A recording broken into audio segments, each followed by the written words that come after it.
আপনার তো অনেক কিছু নাই, আমার এটা নাই ওইটা নাই, আল্লাহ এটা দিল না, এটা নিয়ে আসেন। আপনি বার্নিতে একদিন যায়েন, তাহলে বুঝবেন যে আল্লাহ আপনার কত শান্তিতে রেখে। দুনিয়াতে টাকা হলে বডিগার্ড মিলে, কিন্তু রুহু গার্ড মিলে।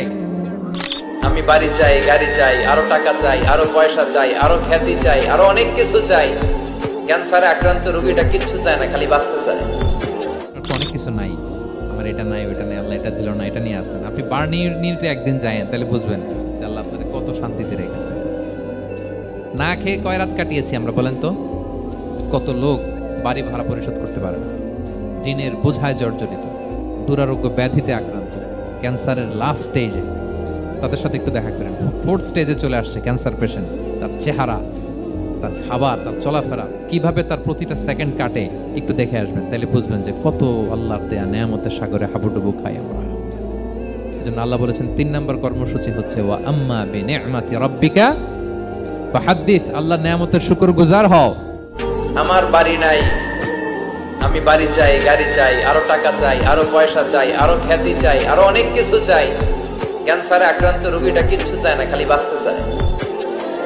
ওর বাজার বড় শখ, এই সুন্দর মায়ার পৃথিবী ছেড়ে ওর চলে যেতে মনে চায় না, ও শুধু বাঁচতে চায়। কিন্তু আমাদের এটা লাগবে, ওইটা লাগবে, ওইটা লাগবে। এজন্য ক্যান্সারে যারা আক্রান্ত একটু তাকান না, হাত নাই পা নাই, একটু তাকান কিভাবে তারা লাইফ লিড। দুনিয়াতে টাকা হলে বডিগার্ড মিলে, কিন্তু রুহু গার্ড মিলে। রুহু গার্ড মিলে যে আমি 10 লক্ষ টাকা দিব, রুহু গার্ড লাগবে, আমার রুহু কেউ চিনে নিতে পারবো না, এরকম পাওয়া যায়? কি পাওয়া যায়? হ্যাঁ, বডিগার্ড পাওয়া যায়, রুহু গার্ড পাওয়া যায় না। ওই রুহের নিরাপত্তা দেয় কে? আল মুমিন, দ্য প্রোভাইডার অফ সিকিউরিটি।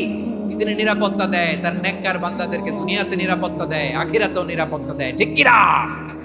আমার আমার আমার বলতে বলতে গলা শুকিয়ে ফেলি। যেই বাড়িতে আমার দাদা পরদাদা ছিল, তারা বলতো এটা আমার বাড়ি।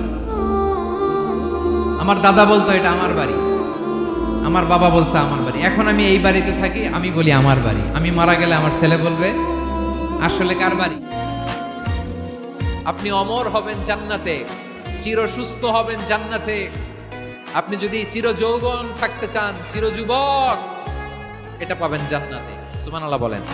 আপনি যত বড় পাপী হন, আপনি যতই অন্যায় করেন না কেন, আল্লাহর রহমতের দরিয়া, আল্লাহর রহমতের দরজা আপনার জন্য খোলা আছে না নেই? জায়নামাজটা বিছিয়ে দেন, চোখের পানি ছেড়ে দেন, 2 রাকাত নামাজ পড়ে সেজদায় লুটিয়ে পড়ে কাঁদেন। যত গুনাহ আপনার হোক না কেন, আপনার গুনাহ মাফ করে কবুল করে নিবে কে? সকালবেলা যদি পড়েন 3 বার আউযু বিল্লাহি সামিল আলিম মিনাশ শাইতানির রাজিম 3 বার পড়ে সূরা হাশরের শেষ 3 আয়াত যদি তেলাওয়াত করেন, তাহলে আপনার জন্য আল্লাহ তাআলা 70,000 ফেরেশতা নিয়োগ করবে। সারা দিন তারা আপনার জন্য মাগফিরাতের দোয়া করবে। আর ওই দিন ইন্তেকাল করলে আল্লাহ তাআলা শহীদ হিসেবে আপনাকে কিয়ামতের দিন দাঁড় করাবেন। রাগ কমানোর দোয়া, সহিহ হাদিস। ওই সাহাবী যদি এই বাক্যটা পড়ে, তার রাগ কমে যাবে। বাক্যটা হচ্ছে আউযু বিল্লাহি মিনাশ শাইতানির রাজিম। বিতাড়িত শয়তানের কাছ থেকে আল্লাহর কাছে পানাহ চাচ্ছি, প্রোটেকশন চাচ্ছি। বলতে দেরি, রাগ থামতে দেরি হবে।